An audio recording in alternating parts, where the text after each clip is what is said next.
Oh, yeah. It's Thursday, November 14th, 2013. This is the 404 show on CNET. I'm Jeff Bakalar. I'm Ariel Nunez. Ladies and gentlemen, for the first time ever, this podcast is doing a duo. For the first time, Vic's Basement and the 404 come together in something I can only describe as podcast majesty. You know what? The only thing that would be bigger than this would be Sonny and Cher getting back together. That would be Peaches and Herb, or the Captain and Tennille. That would be all of that would be just all magical, of it. Wouldn't it? All of it. Yeah. You will fantasize about these very things with myself and Mr. Scott Jones and Mr. Victor Lucas. Yes. Thank you for being here, gentlemen. Jeff. Welcome to my basement, everybody. We're in the basement. We're in many places at once. Yes. I like this, doing this sort of This is duo cool, right? thing. This is very cool. It's like being a swinger. You don't know where to turn. And what is that over there? It's flesh. It's also coast to coast. Oh, yeah. I like we're that. bi-coastal up That's in this right. biatch. Yeah. And not only that, we're bringing two audiences together, which is something that is a fantastic thing to have. Absolutely. The gathering of the vibes, if you will. Thanks for having me on, too. My pleasure. Scott's been Took a lot of regular work. He's visitor old over here. news. It took a lot of work to get Vic on. It's video game legend Victor Lucas that we're very excited about Yeah, today. come on. You're here too. I'm not quite, I haven't quite achieved legendary status.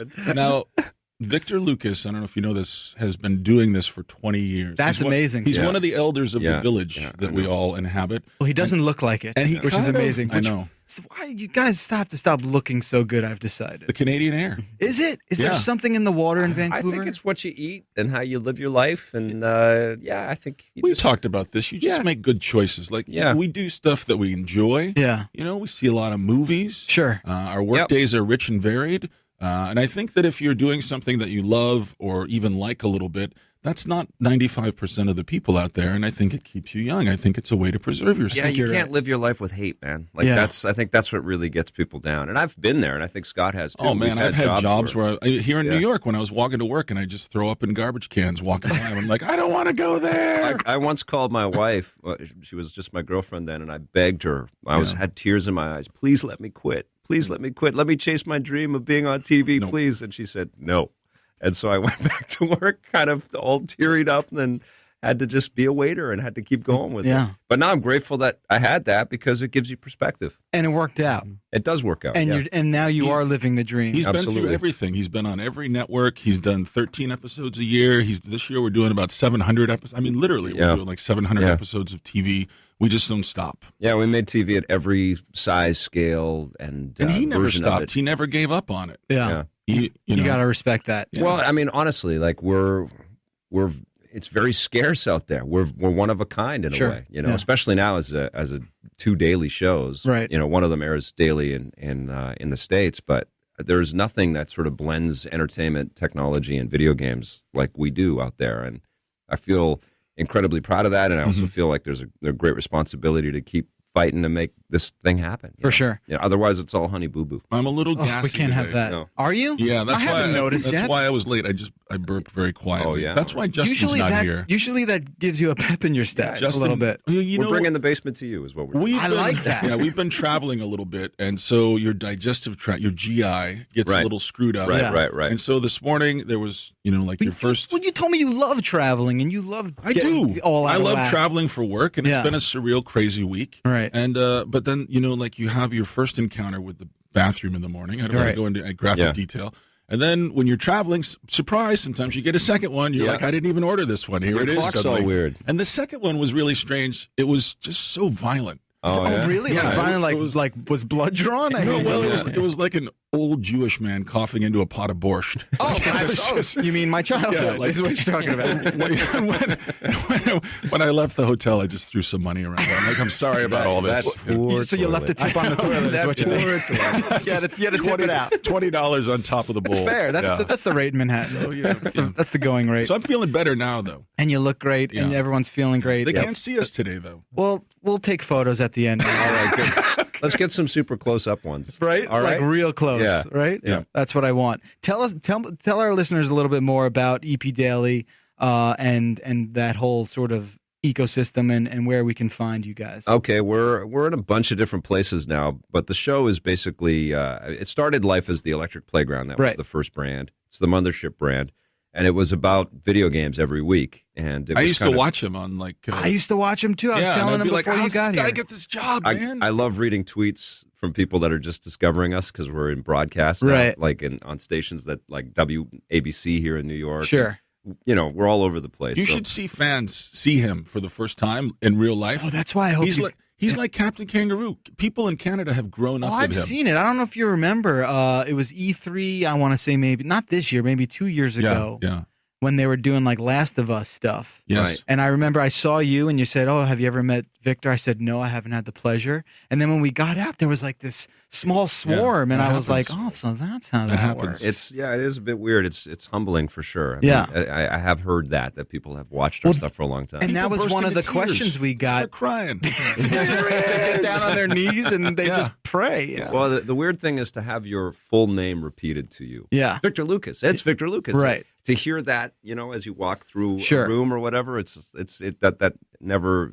I never get used to that. First Right. time I saw his previous co-host, the guy that I replaced on the show, the two of them were together. We had flown to Los Angeles for E3, and we had been invited to a screening of Star Wars Episode 3, and I saw him and Tommy Tallarico walk in, and I was like, there's those guys from Electronic Playground. Everybody And got the Electronic name wrong. Playground is the wrong name, but everybody calls it Electronic Playground. right. Electronic Playground, it's so awesome. Even I was calling it the wrong. Now I get irritated when people do. I'm like, it's Electric Playground. We Come knew on. we knew that right from the beginning. So we used to have Tommy's dad call it Electronic Playground in our cold opens. Has Tom Right. Tallarico ever been on the show? No, he hasn't. But I heard a funny story that I want you to Yeah. tell me about the first time you guys met and what you asked Victor. Oh, yeah. I've Do you told this story remember? many Well, times. he was hammered drunk, and he walked up Yeah. to me and he said, "I've never met him. I'd never met That's Scott the before." Electric Playground guy. Yeah, don't you ever just want to punch Tommy in the face? And I laugh because, truthfully, yeah, I'm sure we both Yeah. wanted to punch each other in the Yeah, face. look at You've us. seen it on the show. 10 years later, Yeah. now you want to punch me in the face. The My wheel has tables turned. Yeah. But I laughed my ass off because nobody had ever been quite that bold with a question before, and I remembered him. I just knew him I got as a whole Scott, career. and then we asked each other about work a little bit. I recognized that he was he wrote for Maxim, and that's how I knew this guy as Right. the Maxim writer, this tall guy that was funny and fearless. And when Tommy eventually left to do Video Games Live, I was looking around for different people to co-host with to see, to suss out who I would sort of pair up the best with. Sure. You were trying a lot of people back then. Yeah. Everybody was working with you. I had about 6 or 8 different co-host options. Sure. It was Lots like of you'd different been married for years and suddenly you were people. dating. Playing the again. field. Yeah, you're out there. Yeah. But it was, that was a really invigorating. That was like a year's worth of time where I was working with Jeff Keighley. I worked with Mark Saltzman. I Sure. worked with Ben Silverman, Tom and Steve Russo. Tilley and Tom Russo and Jose Sanchez. And the idea, I think, that was percolating there was that if we ever went daily with reviews on the run, Right. which was also known as Judgment Day here in the States, I would have this group of people that I could assemble to be reviewers of all of this type of content. Mhm. But Scott was somebody that I thought of right away. I didn't know his last name, and I Mhm. reached out to him. And I think the first game that we and I had to convince him, which is kind of funny. I've had to convince people to take that leap, to trust Well, us, you don't know. and You to know, do it. Like I had done morning television, like the CW11. I was Sure. like, teach us how Rock Band works. And Right. I hope those segments never surface. They will now. Oh no! And so I didn't know if I could have a sustained conversation on TV, and so I almost said no at first. I said, you know what, Guy, because that's what I call myself in my private moments. Guy, you'll never forgive yourself if you don't try it. So we shot in Central Park, and we had a great. It was so fun. Yeah. I felt comfortable right away. I think a lot of people are intimidated by Vic because of the voice and because of the years. That and voice, years. it's that magic. I know, right? Yeah. And I just didn't. I was just like, I love this guy and I respect him, but I'm not going to be intimidated by this. I'm not going to let that No. happen. And he wasn't. that's better. So we started out on an even keel, and we've always been that way. Yeah, and it was cool to come to New York, once or twice a year. Sure. Maybe even more than that. And shoot with Scott initially. It was a thrill to just be in the city, but also to work with Scott and to try some fun Yeah. stuff with the show.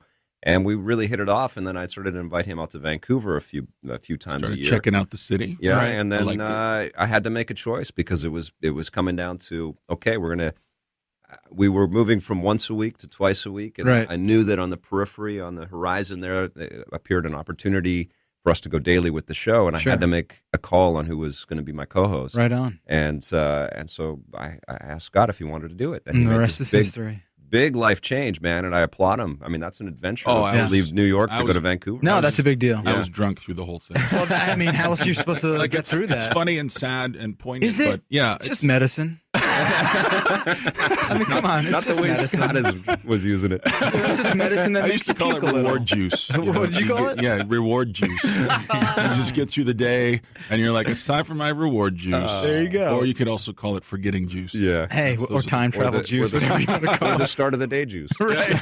Oh no, it was never quite that bad. That's the only time. Like, you just know you can't get there, and Yeah. maybe it's a little weird to think about it like that.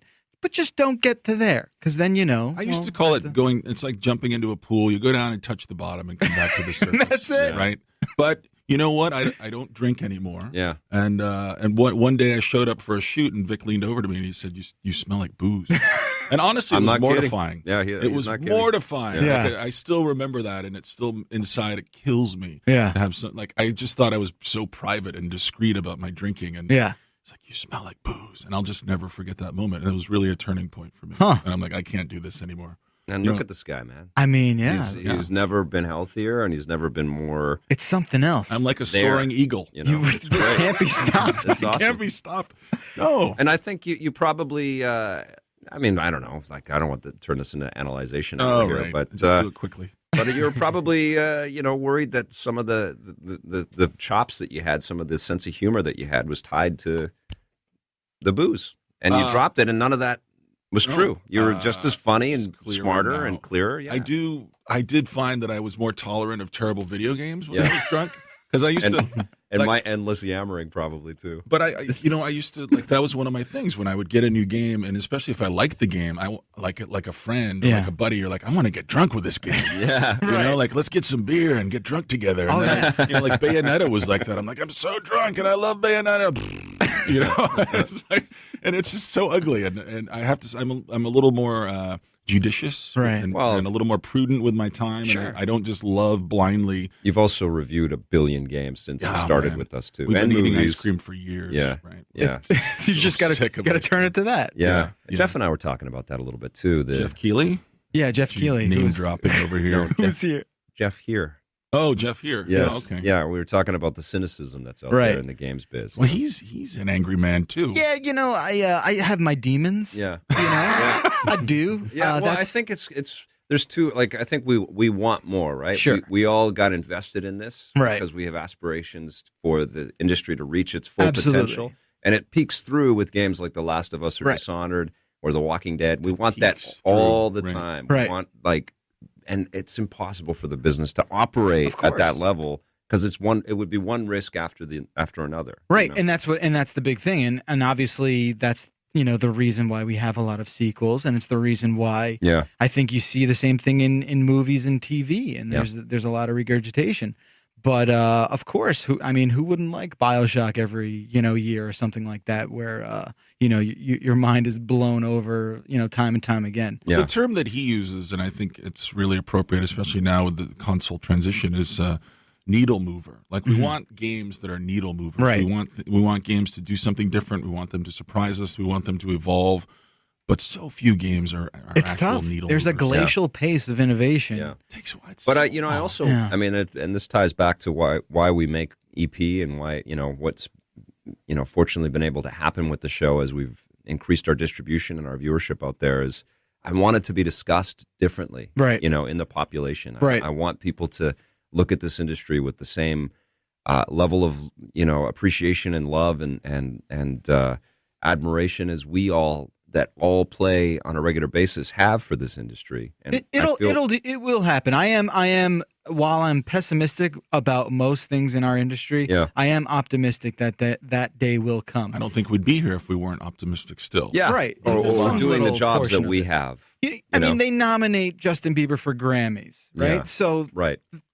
things catch up. There are poor choices in the other media. Right. Listen, It's going to turn happen. it around a little bit because we're sharing a podcast today. That's right. We're Yeah. sharing a show. Absolutely. But let's talk about you a little bit. Let's talk hold on. Do you want to switch seats? I want to sit over there. That's right. But let's talk about your demons. Let's talk about your origin story.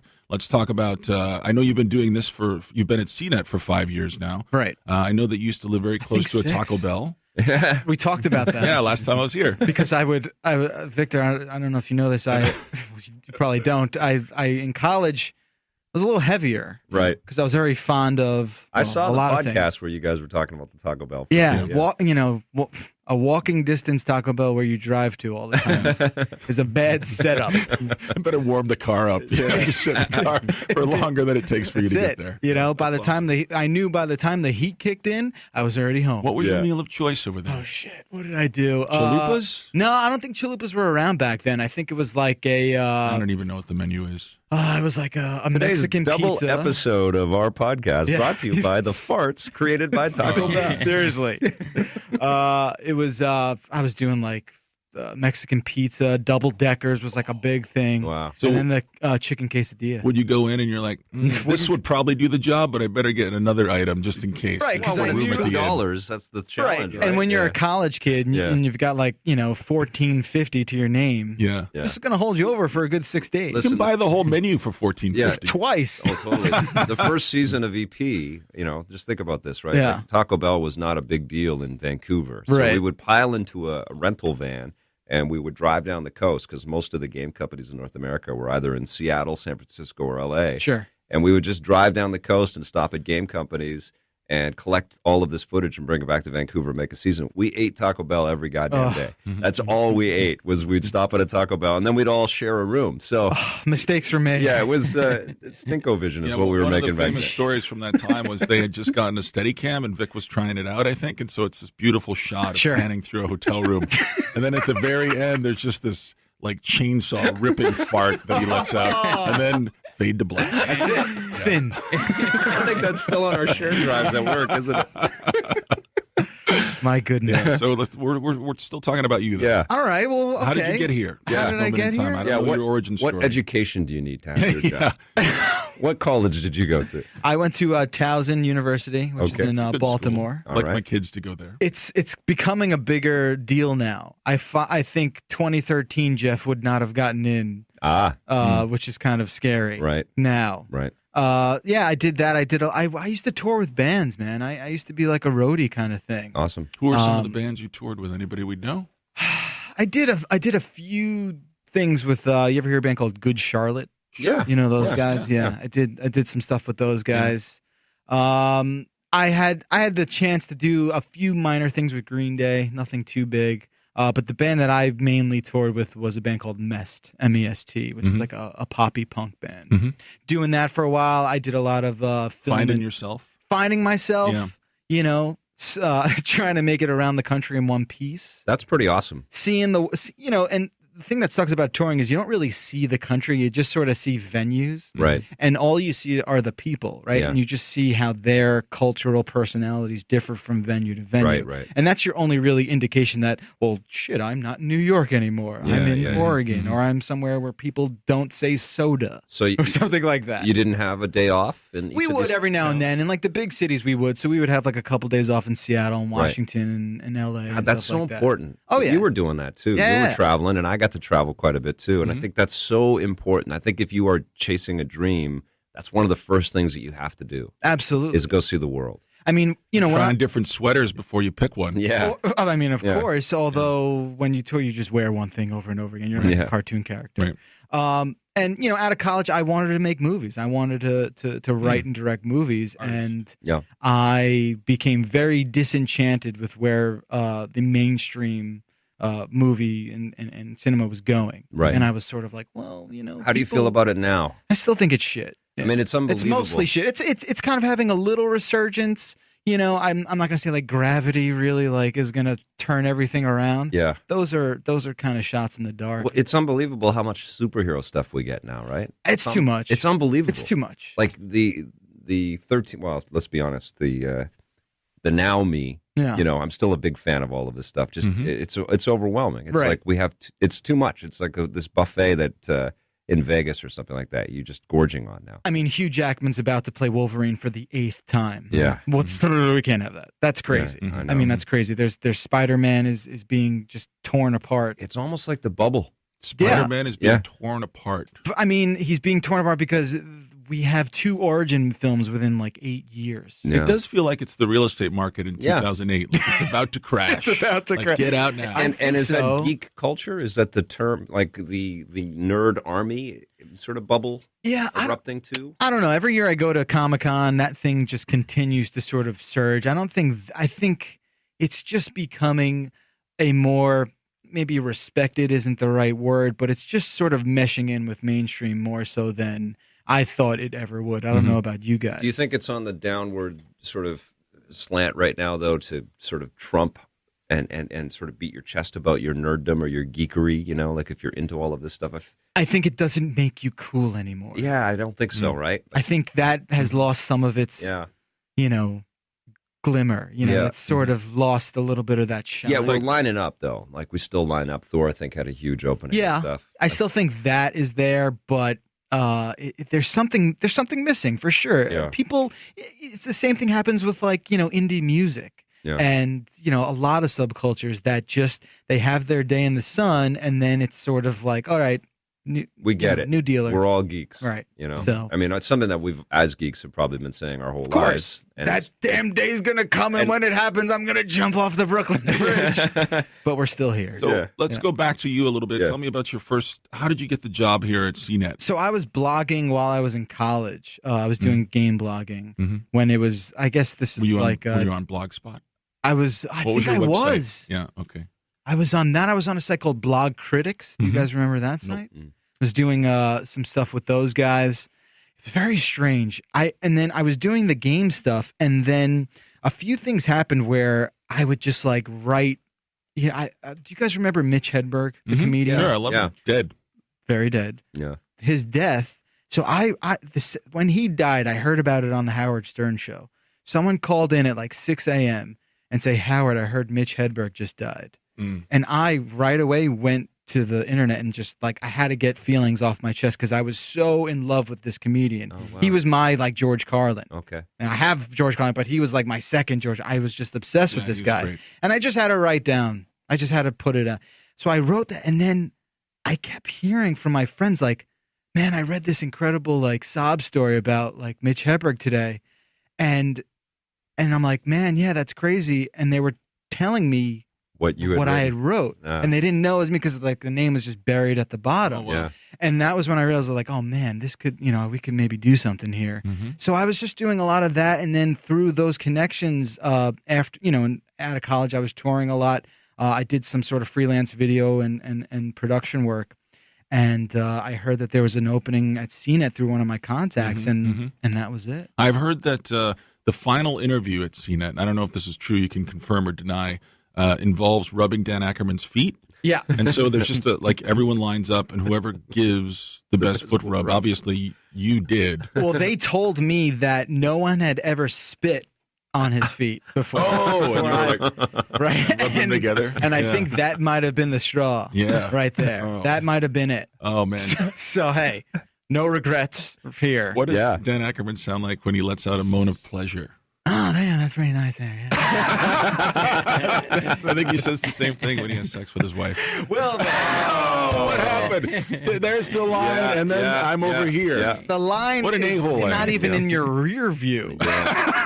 Making friends It's on the everywhere he tarmac, goes. and you've Just been trying in. to have fun. Yeah. How that's are what we it's going all to get about. through this whole thing without talking about the PlayStation 4? Well, you know what? I What? wanted to spend at least half the show on it, and that's what we'll do right now. Okay.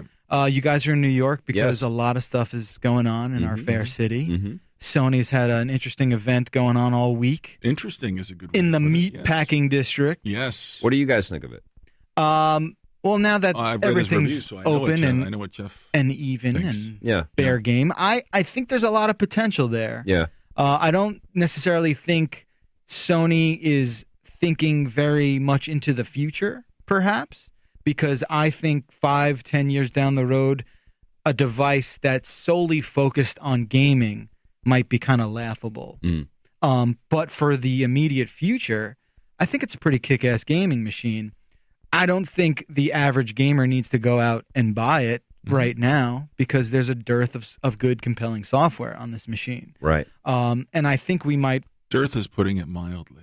Oh yeah, it's freaking It's non-existent. It's the worst. You're going to buy a $400 machine to play Killzone. So don't get me wrong. I don't want to overlook the indie support that PS4 is getting day one and launch window speaking. There's a lot of exclusive digital only stuff for that most of those platform. games are like 45-minute to an hour experiences. And no one buys a console for an indie game. No. So not yet. No. And if they do, that console better be $50. Yeah.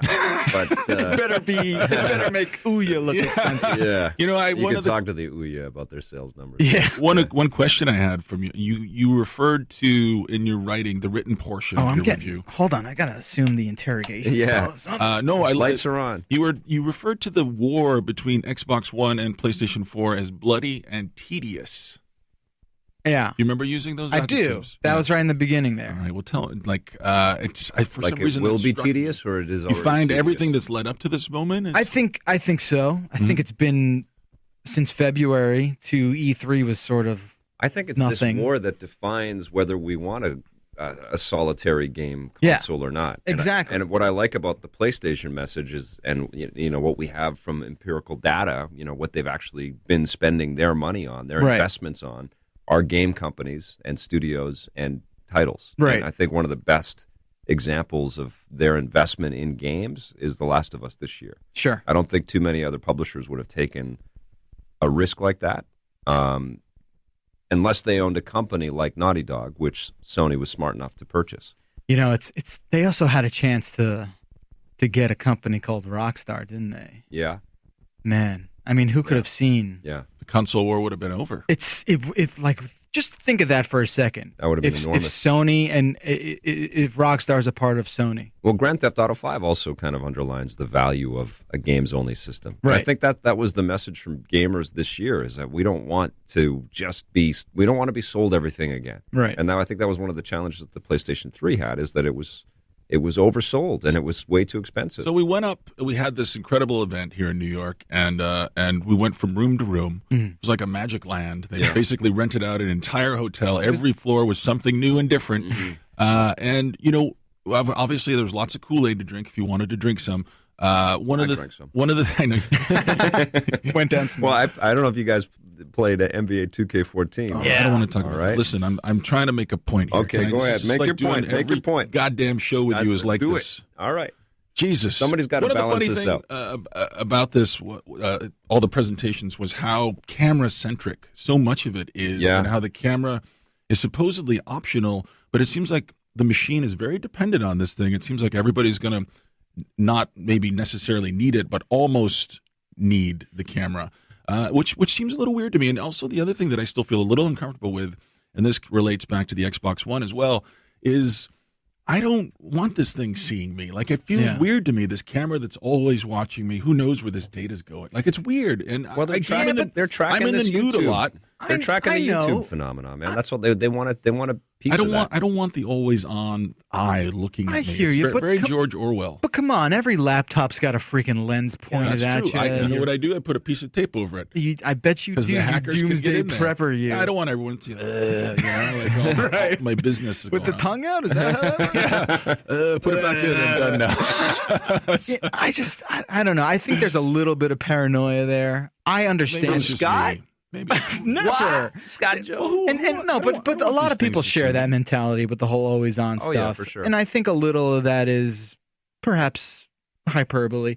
But I also think that, it is very interesting that Sony, even though the camera does not come in the box, every time that I've had a PS4 demo, that thing is there. Yeah. And they are very interested in presenting it as that package to us, to the media, to the press. And I think there's a little bit of misdirection going on with, how, like you said, how ingrained that camera experience is into PS4. Huge part of the operating system. I also, to that point, though, you don't need it. It's not vital No. to the experience, nor is Kinect now, which we've found out. Yeah. So I think you kind of have to, if you want that thing and if that's what you want to be a part of your thing, all right, go out and get it. But I'm just not sure, even on both sides of the fence. Well, you got one, right? You got one. We have one in the back. Yeah. It's cute, is what I will say. I'm not sure it's changing the way I play games just yet. There's a few impressive demos, I think, but right now where we're at, I'm just not sure that is hitting its stride. That's the thing that I walk away from this whole week feeling is the best thing I saw was the AR robots thing. Yeah, that's cool. You like that? And I thought it was a fun. great The demo. playroom stuff. Yeah, I thought that was really cool. But then the rest of It was I'm like, cute, right? It was cute. and I think that there was a lot of logic in the way they presented it. I think we've talked about this before, but the messaging, it's a very complicated device, and it's hard to explain this to everybody. But it's also, and same with the Xbox, it's a lot of stuff that you get for $400 or $500. Right. This is incredibly powerful machinery. You can't get a PC for that price. Right, but I think you could spend maybe $100 or maybe $200 more and get something that would arguably perform better. Right. And I think it comes down to both of these companies to Right. show us that they're going to invest in games. Right. And why I'm excited about Sony is that they have been doing that. And also, I mean, Matrix's last message on his way out the door was Xbox is doing that too. And that's exactly what they need to do. And not just a whole bunch more Kinect demo software either. Right. We need to see some real software that kind of pushes us forward. Sure. As a gamer, I'm excited about both of these platforms, and I think that we do need a dedicated gaming system. I think that we can't just rely on Apple and some of these other companies that have a huge install base to just let these companies that have found a way to get lots of money every day from in-app purchases make the creative choices in our game industry. And I think that's that's what's at stake here. One thing I liked about the presentation this week, all the stuff that I saw, was when I got the PlayStation Vita, I thought there was a weird air of desperation around it. Like, it's got a touchscreen on the front and the back, and it's got cameras, and it's got the everything you ever wanted it to be. But there's a weird confidence that Sony has now, and they're just like, this is all the stuff that this does, and it doesn't have that stink of desperation. The PS4 doesn't have it. Right. I think I also happen to like their approach in simplifying everything. Yeah. The new UI is really kind Intuitive, of easy Yeah. and simple. And, from what I've seen with the One, they sort of have that same ambition, but it doesn't necessarily It does too just much. sort of jive as well as, I think as that's the their PS4 biggest challenge thing is the does. Xbox One. I mean, imagine putting that in front of someone that doesn't game all the time, which is Right. who they're kind of chasing. Right. I think it's a little confusing. It I mean, is. maybe the communication stuff will get better with updates and patches, and people will get more accustomed to it. But yeah, it feels like it got a little PS3-itis or something. Right. Yeah. I think that's the challenge. So all this stuff is going to shake out in 2 weeks. Yeah. What happens to Nintendo and the Wii U through all this, man? Do I didn't realize we were going to bring up the dead. We start putting dirt on We're top going of to it? speak of the dead. Yeah, now. I don't know. Like, seriously, Are you what guys happens? really? You think that they're the dead? I think No, I think they come out ahead because they don't get into this pissing match. Well, that's the thing. Yeah. They're, in my opinion, and you tell me if I'm wrong, they don't compete with They Sony don't and care. Microsoft anymore. They don't care. They know what they sell. They do Right. care Yeah. about selling consoles, and Of they're not course. selling the Wii U. It's not. Yeah. Nobody's buying that thing. And Titch up though with Zelda, and I think when Mario drops, it's going to go up again. And by the time Mario Kart and Smash Brothers are released on that system next year, I But think the it'll be doing all hardcore right. have already decided. They've And- made their choices. Yeah. and They're that's not going to buy to me Wii that's U. a big problem because that audience, I'm a 31-year-old man and I still play Mario games, right? Yeah. When I was 18, I was playing Mario games. If you go to an 18-year-old now and say, Yeah. "Hey, I've got Super Mario World 3," that person will tell you to go F yourself. Yeah, because Right. he's just seen some dongs on Twitter. I mean, he's seen a bunch of dongs on Twitter. He's also blowing people away. I haven't played that game. Is that a good game? Twitter dongs? Yeah. Try it. Old, Snapchat. Is that time for a nice old round of Twitter dongs. Is it 3D? And is there And voice how. chat? And how. Yeah, Twitter okay, dogs. okay, right, But cool. what they really they're a company filled with a lot of pride, right? Mm-hmm. They hold on to their characters and their sort of franchises and their properties Yeah. very closely. It's Yes. like these sacred siblings that they have. Yeah. I just don't know if that really cuts it anymore. If it serves and them I hate, well and look, anymore, yeah. But you know I am what? a diehard You Nintendo. know what I they love have it. to do, Yeah. and they will do it if their back is up against the wall. Yeah. is they'll release their stuff on other people's hardware, So and that's like a grenade in the room because nobody's going to be able to touch that level of brand loyalty and love. They don't want to do that, though. They don't want to They do don't. it, and they're going to wait until the very last minute. And I wouldn't, if I was an analyst or working with them, I wouldn't suggest that they do anything like that. They still have a lot of room to grow with what they currently have. I love a Nintendo, and I'll be honest, all this week, all I've been doing is playing the new Zelda. And there it is. But listen to me, okay? Yeah. There's a sadness about it, though, because it's kind of like watching a former supergroup performing their hits still. Yeah. And it's like, We've counted them out so many times. They used to draw big crowds. never like this though. The Wii U- GameCube was sort of close to this, but it wasn't. It wasn't. Well, even the 3DS launched, and we were yeah, like, of course. ooh, but now it's huge, Right. And it's done very well, and Right. people are handing that. I don't know how the 2DS is selling. That'd be interesting data to track. It's like the Little River Band getting back together and doing, all the lady. It's like Let me take a look at you. Oh, Chicago's back in town. Yeah, Let's- Chicago. know? I love that song. What are you talking about? I think you're going to break that out. I'm not gonna I didn't lie. know it was in me either. It just started coming out. It was just like The Exorcist. I learned more about him. Work with him every day. on. I had no idea. Waking up this morning, I was not like, oh, Jonesy might break out. Yeah, I didn't think that was going to happen. the first today. time that's been sung in the basement. Man. I love it. I'm not upset though. I'm not upset. It's pretty good. Yeah. Yeah. So I think Nintendo has their own battle against themselves. To me, we had Reggie in the office was it 3 weeks ago? He was in here? He was here, yeah. Not in the on the 404, but he was in our about. He was out and about, He was and we in had Dan a nice Ackerman's little office room. spitting on his feet. And we had a nice hour and a half conversation, sort of roundtable with him. And it was the first time I ever heard the word Apple come out of his mouth. Oh, wow. And there was no admission of anything, but he definitely alluded to the fact that they need to take other entities into consideration. Right.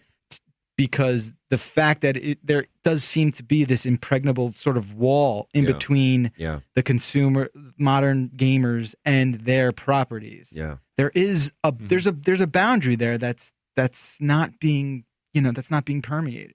The thing that really scares me, and Scott and I talk about this a lot, Jeff, is this this new commercialization that's happening in video games where there's a lot of duping going on. I think a lot of people are getting suckered into playing stuff that is a ripoff of other better made games. Sure. And they're eking coins out of their pocket, or fooling children or chasing these whales. And these are the big stories in games right now, and I can't stand it. They overshadow things and accomplishments like Dishonored, or The Walking Dead from Telltale, or The Last of Us, and even Killzone. You can poo-poo the fact that this is an iterative product, but it's still made with a lot of craft and it's forward thinking in the way that it presents visuals, and it gives us a sense of mobility in this world that Candy Crush doesn't. And I don't want people playing Candy Crush and never seeing the PlayStation 4 running at its optimal setting. Yeah. Well, I mean, you're we don't preaching have to the jobs choir then. on this show. Yeah. What's that, Then Scott? we don't have jobs. Well, Well, there's that little thing. We don't too. have jobs, but we also have a lot of crap to play, and a lot of stuff that doesn't move the needle forward. Yeah. That's what we all want, right? Needle For sure. movers. Listen, I got to be honest with you guys. Yeah. I have to pee very badly. All right, Do go we have for to it. keep going? Can I step out? break. Can I Yeah. come back? Absolutely. Okay. Yeah. Sorry. Don't worry about it. I'm so old. I have to. Like I have to pee every 45 minutes now. Do you really? He It's a drinks. thing. I mean, he drinks like 9 You wouldn't gallons of be- water a day. Look at this skin. That's too much. Look at. That's how you have Also- skin like this. Bathe in the blood He's of a 44 baby. years old. Look at this. Shush. Why do we have to shout my name? My all right. age out. your name. Yeah. You're Ah. Well, it's impressive. you're not supposed to drink as much water as This is what happens. because you can drown. Really? You can drown. You yeah. can. No, you can't. Yes, you can. This is what I do before I go to bed on any of these trips. You can record this if you want to. We are. Yeah. I think 7 people a year drown themselves by doing that. No, they Really don't. drinking too much? 7. I buy 4 2-liter bottles before I go to sleep, Yeah. and then I wake up in the morning and I drink them all. Vancouver tap water, not doing it. No, I do No. just when I travel. Yeah. Yeah. Gotcha. Yeah, when I'm at home, I I You just have a direct line to the faucet. Sucking on my water tube. I don't know. I feel like it's cleansing. Like it No, it's good. washes everything out. Yeah, no, it's good. It's good for your skin. It is good for everything. You should do that. Yeah. This is Health Talk with Jeff Bakalar. I hear it's good. We have a. Do you drink a lot of water? How much do you drink? I drink as much as I can. Yeah. I mean, when you travel, you drink a lot more. Yes. Though, right? Absolutely. I always feel better 100%. after a few days on the road Yep. because of how much water I'm drinking all over the place. I make sure I always have something with me, like, doing all the cons and all the, the CESs of the world, for sure. Reality is, though, when you do age, you do have to frequent them. And I don't know how it is for women, but man. They stop peeing. It's an alarming thing, too, because just suddenly you're overwhelmed with it. You don't even see it because you're like, Gotta go. Can't think of anything else. I don't know what Jeff is saying right now. I'm blinded by my urge to pee. I feel like our next podcast is Minutes from Diapers. Correct me if I'm wrong. Minutes from Diapers. Welcome back to Vic and Scott. Minutes from Diapers. Well, for me, the first sign that I knew that I was maybe getting a little older was like, oh man, waking up the next day after playing ice hockey, you feel awful, as opposed to like, I'm ready to tackle the day. Now everything hurts. Right. So that's happening. It hurts hearing that and that you're 31 years old. Yeah, well, hey, that started happening to me like 6 years ago, where it definitely should not have. It shouldn't have happened. Anyway, where the hell were we before we had to pee? Wii U. I got the name Candy Needle Crush Mover? came up. Right, Needle Movers and So Candy fuck that Crushers. game. Yeah, Sorry. F those guys. Sorry.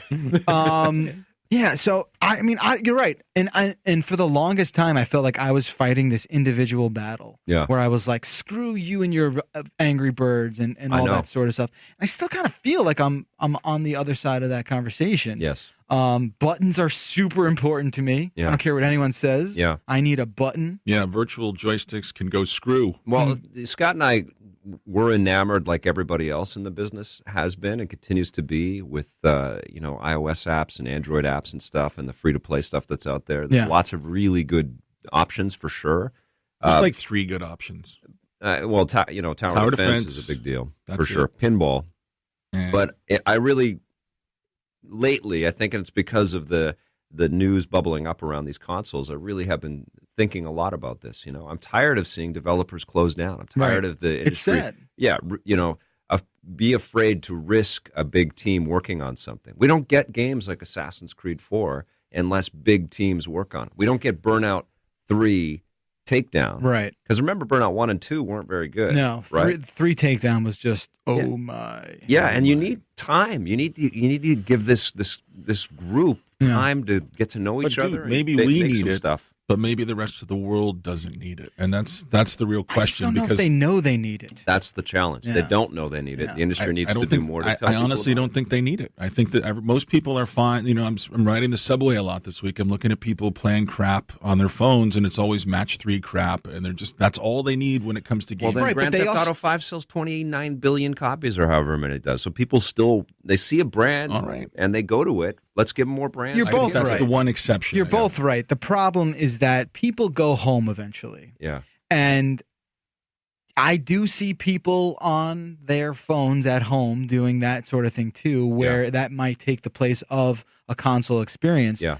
But, and I do agree, I still think there is room for a home device that plays games. Maybe not solely, but definitely can give you the latest and greatest in digital entertainment. I got asked a question on Twitter today. If I have $500, what should I buy? A PS4, Xbox One, or an iPad Air? Steambox. Or Steambox will be next year. Or a second penis. I voted for second. No, but you got 2 of them at the same time. That's a very discounted right now. That's a very hard question to answer right now. It is. And as a gamer, obviously I would go for one of the consoles first. Yeah. Right now it'd probably be the PS4, but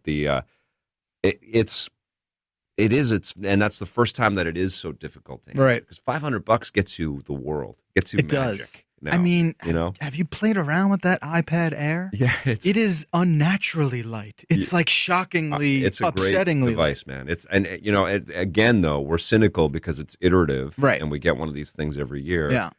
But yeah, man, what we get for $500, especially if you have any history, if you have any perspective of where we came from for $500, for sure, it's incredible. Mm-hmm. We are so spoiled. We are. Yeah. And these are, I guess, champagne problems. Yes. Are they not? Yeah. But that's okay because that it matters. It does. What would you do with 500? I'm really Second not penis? supposed to say. Oh, okay. No, with $500, Yeah. probably get a couple of new hockey sticks. I don't know. So non-tech. Yeah, related. man, and that's the thing. I have to base. That's me pleading the fifth because I simply can't say one or the other right now. Okay.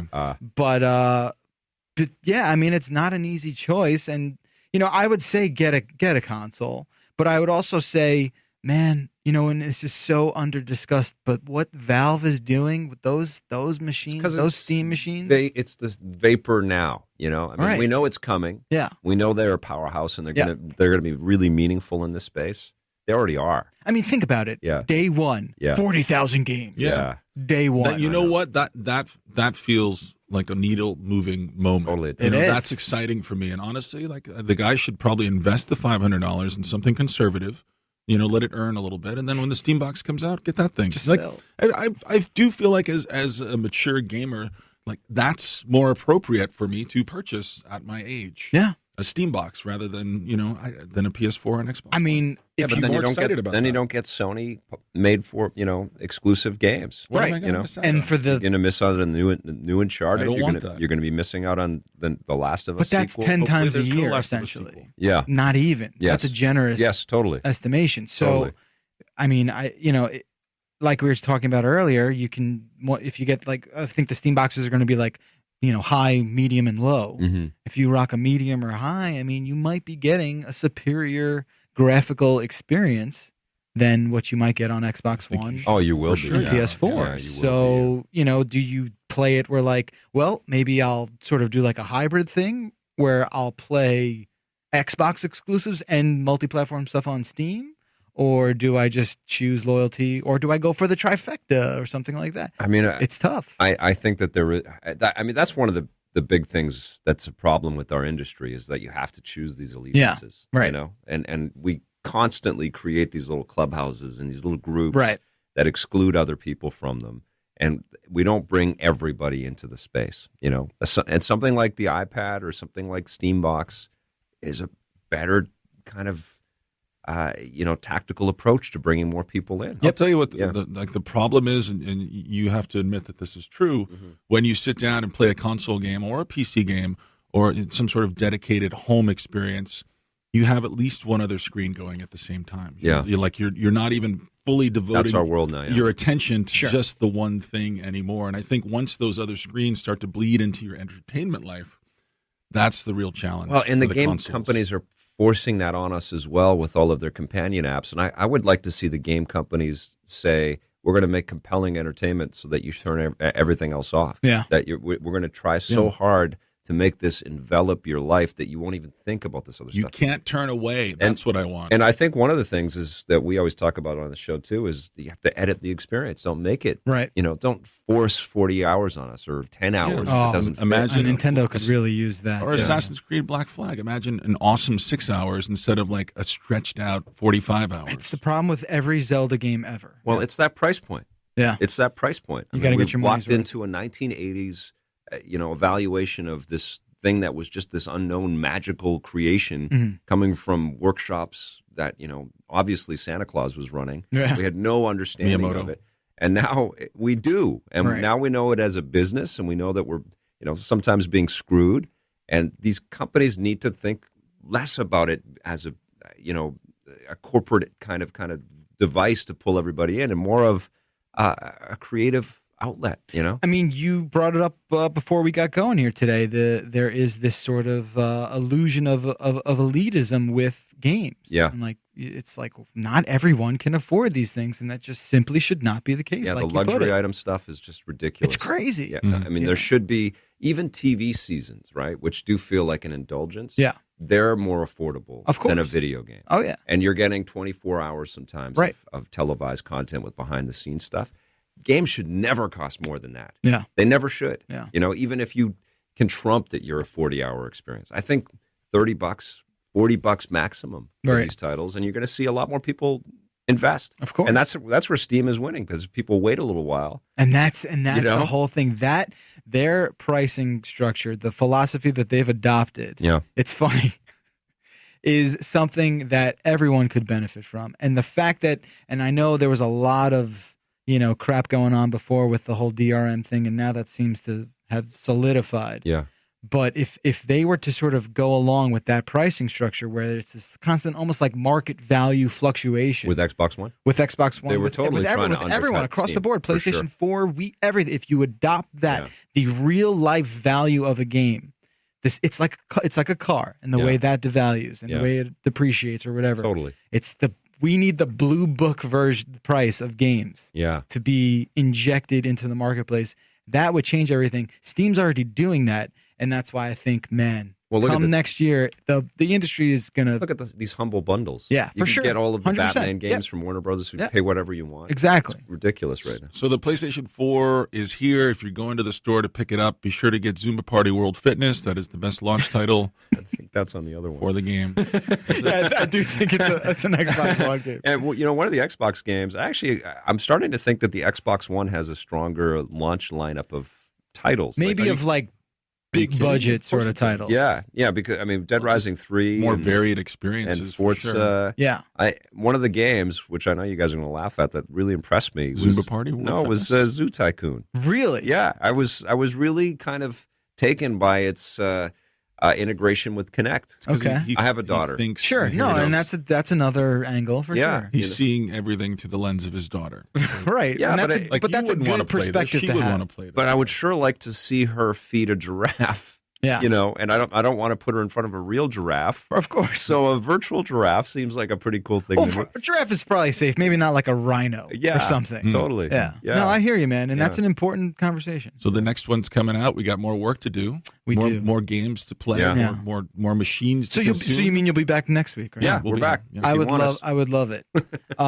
That's going to do it for us, though. Gentlemen, thank you so much for being here. This was so fun. For the first ever 404 Vic's Basement crossover. Mm-hmm. Jeff, thanks for being First in of the many. basement, man. That was awesome. I love all the wood paneling we have now here. It's the hustlers fantastic. scattered about. Yeah, you take a few. Yeah? Yeah, these are yours. The ones under the couch, I can grab them? Complimentary hustlers. Here's some unused ones. And an empty can of Red Bull. There you go. It's Get always out of empty. Here. Get out of here. I want our listeners to follow you guys on Twitter. It's at Victor_Lucas Yep. and Scott C. Jones. That's right. Yep. That will do it for us.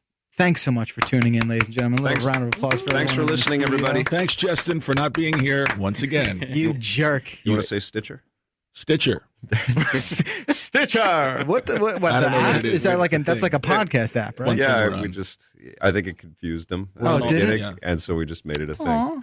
Hey, So easily confused. I'll stitch you later, dude. Stitch you later. That's going to do it for us, guys. Our phone number is 866-404-CNET. You have a phone? We do. We get voicemails every day. Is that just your mobile phone? You're giving it out? No, Yeah. come on. Yeah. That thing would never ring. No. That's how you get in touch with us. Leave us a voicemail, Yeah. or you can write us in the 404 at cnet.com. That will do it for us. We're back here tomorrow. And how can people catch Vic's Basement? What's the frequency of that? VixBasement.com. Yeah. Once a week? Boom. We We're on locked it up that once a week. URL. Yeah. All right. epdaily.tv, all this good stuff. Make sure you watch these gentlemen on the tube, and we'll be back tomorrow. Until then, I'm Jeff Bakalar. That's Scott C. Jones. That's right. Mr. Victor Lucas. Ariel Nunez. And here. Ariel Nunez coming in at the end there. Mr. Bringing Quiet. It, making it Sorry for talking so much all today. cyclical. So fun. Right? I love it. So fun. Thank you. It's so fun. We'll see you guys tomorrow. Have a great day. Check out the coverage on cnet.com. We'll see you guys.